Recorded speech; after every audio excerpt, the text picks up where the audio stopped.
You never take this towel off. What we do is we put another dry towel on top and we slip it off. And same, the back is dried both ways. Everything is dried, the nostrils, everything. And the body then is put onto the shrouding. And you'll see the shrouding here. So the shroud consists of 3 main materials. That's your 3 main pieces of shroud. 1, 2, 3. The other 2 pieces are just for the sitra, for the awrah. You've got the wazra, the skirt, and you got the qamis, the shirt. And you'll see here with the qamis, we cut the circle because he can't put his head through. We need to put the head through now. So once the body is washed off the table is brought next to it, and we lift the body onto the shroud table. And this, my brothers and sisters, is the part where it's nearing to the end for the deceased, because the next step after this is prayer and burial. And you see the length here, you see the length here. And what we do here is the first thing always, we close with the right, so the left goes over like this. The towel is taken out, come back over.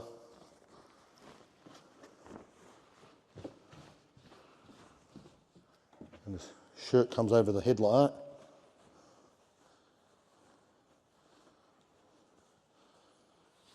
And pretty much, a lot of people option when they die to use the ihram on the first layer, which is okay, as long as it hasn't got any stitching in it, which ihram doesn't have.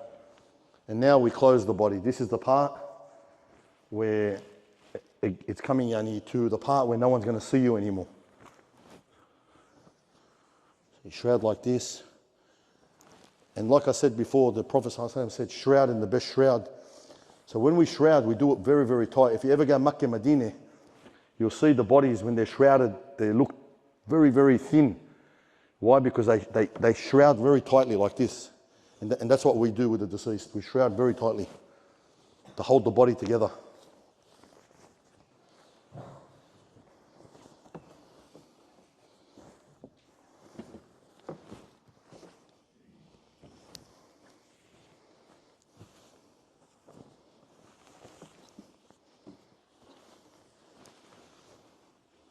And then we strap the body up. And these straps are only temporary until you get to the grave. So we slide it under here, the first one. Now when you wash the hands, there's 2 narrations, but the most preferred narration is to have the hands side by side like this. Unless there's problems with the body that you can't put them straight, they go like this, like in a prayer position. So these here go on the arms, like that, and they're done very tightly, like a shoelace. These ones go around the knees.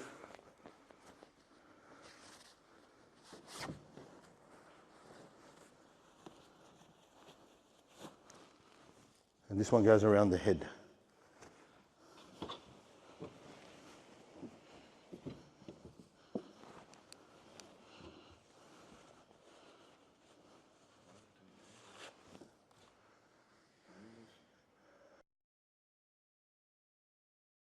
So what we do sometimes is we open the face again.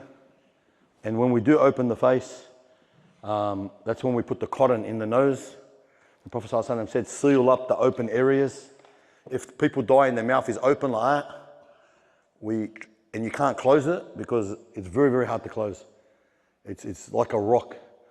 And you don't want to push so hard to break it. You put the cotton in the mouth and you have a headpiece for the head where you cover the ears, so only the face is shown like this. And as we do this process here, we put the perfume, the atar. And this is actually the original stuff they use in Makkah in the washing. They put a few drops on the body. There's different narrations. They say to put it on the areas that touch the prayer when you pray. So your feet, your knees, your hands, your forehead and your nose. But generally you put it wherever is suitable. Sometimes people put it the way their father used to put it. You know, some people, they love their atar, so they do it for them the way they used to do it. Now, this shroud and that atar are the shroud and atar of the world. These are the worldly ones.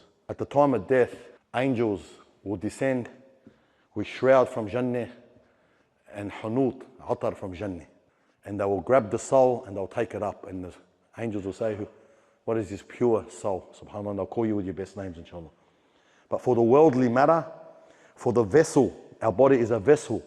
What carried us on this earth, what Allah subhanahu wa ta'ala has inherited us and loaned to us for our soul to be. This is the way we do it. And subhanAllah, this is the most dignified way to bury a human being. And there's many other ways, religions, they do things. And I've had non-Muslims say, man, this is the most dignified way you could die. Brother, subhanAllah, once you're shrouded like this, like today we had 3 bodies, on Friday we had 4 bodies, and when you have them all lined up, the family don't even know who's who anymore. Where's your arrogance? Where's everything that you thought you're something? When once you're covered like this, people are standing and making dua, and I say, brother, no, that's not your family member, it's that one there. They don't even know who's who anymore. You're unrecognizable because everyone looks the same now.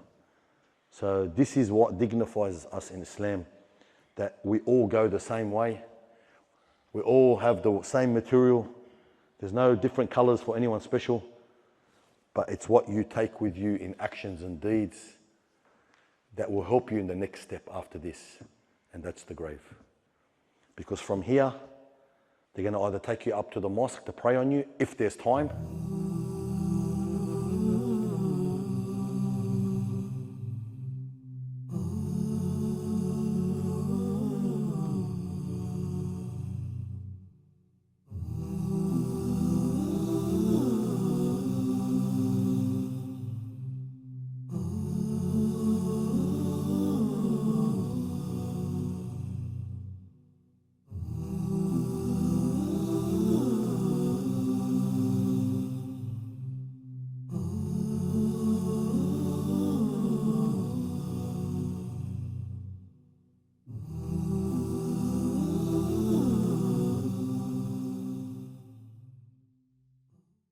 And if there isn't time, you go straight to the cemetery.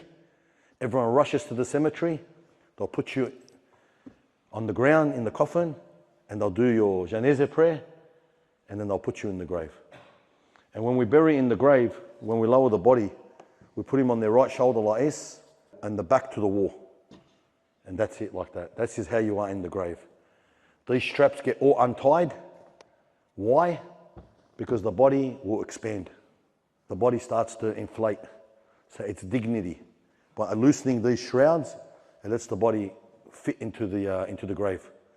So this is all dignity, subhanAllah, in Islam.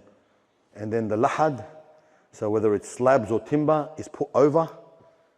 And when the last one goes, you're covered up. No one sees you anymore. When people are standing on top of the grave like this, and you're in there and they're looking down at you, and they can still see you, their heart is still a little bit, yeah, he's there, until they close you off. They don't see nothing anymore. You know what they all do? They all walk away like this. Job done. That's how quickly you're forgotten. And you know what happens after that? 1, 2, 3, 4 weeks later, they may come for another funeral a few months later, and they'll ask you, where's such and such? I'll say, over there. See that 4th row? Go down there and to the left and somewhere there. And they'll go, wow, did all these people die? I said, yeah, all these people died. And you don't know if you're next or I'm next. When they put you in the grave and they close you off, they put a plate like this on you. Okay? And for example, this plate here is a 38-year-old lady, and this goes on top of the slab like that. Why?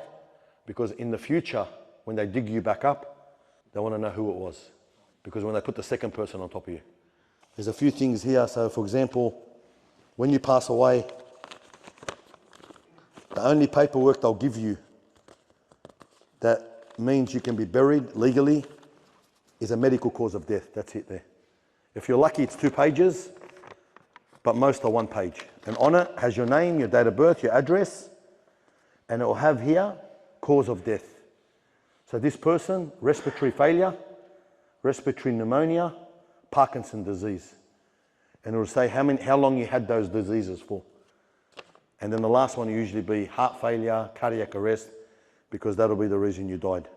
And you can see here, congestive cardiac failure was a direct reason. Well, you know, I always think to myself, there's a blank piece of these out there with a doctor, ready to be written with your information on it. Because this is a generic paper, every doctor has it, and only a doctor can write it. 2 days ago this was. And it's waiting for our information with our cause. And even to the extent of the shrouding. SubhanAllah, think about this. Our shroud is ready for us. It's either at a masjid now, in the funeral parlor, because the rolls, we have 2 rolls. Each one's 100 meters, and we go through them every week nearly. Or it's in the marketplace waiting to be purchased, to be used for your funeral. So it's ready to go. It's got your name written on it. It's just when the decree comes. And you know, when your family comes and then they leave, they've dropped you at the cemetery, the 20, 30, 50, 70, 80 years that they've been in your life, they leave you and they go and they come back. And they only come back with this. That's all you get after a funeral. And in this form here, it has a copy of that medical cause of death, and it has a death, birth and registration form. Just like you buy a car and you register it, now you have to register to the deceased that he's passed away. And after that, you do not exist on this earth anymore. It's a done deal. That's it, subhanAllah. When you're put in that grave, and you know, from the sunnah to throw the 3 handfuls of dirt towards the head, from it we are created, to it we shall return, and from it we shall be resurrected, and everyone walks away. But you should turn. So next time you're at the cemetery, turn and face the Qibla and make dua for that deceased. He needs it. Wallah, he needs it. Wallah, he needs it. It's that time now, he needs that dua. Because I see him at the cemetery come, and they see someone that they're trying to catch up with. Oh, I'll catch him now. Leave it. It's time. You came with the intention for the deceased. Keep it for the intention of the deceased. Do not put the worldly matter into this area now. He needs your dua, because one day, and it's going to happen guaranteed, you're going to be in that position. And the same will happen to you. And when the truck backs up and puts the dirt in, it takes approximately 17 seconds for that dirt to cover you. And then they put this on the end of the dirt, and this is now your marker. After a week or 2, because so many people die, you become another row. People come and they start to go like this. They start to read them to see which one you are again, because they lost you. There's so many now. Our gathering, inshallah, ya Rabbil Alameen, if we could see the unseen, you'd see the angels circulating right now up in the heavens, writing everyone's name. Even the ones that didn't want to come, you're still classed and given the ajr as part of this group. Because subhanAllah, the one who wants a blessed ending, and ask our brother here who washes with me, we see many blessed endings. We see many people with their fingers like this. Not like this, but like this. You cannot even move them. And then you ask the family members, what kind of person was this man? He used to give his money to the poor. These are old people. He never missed a prayer. He tried to pray at the mosque as much as he could. He was a key for goodness in the family.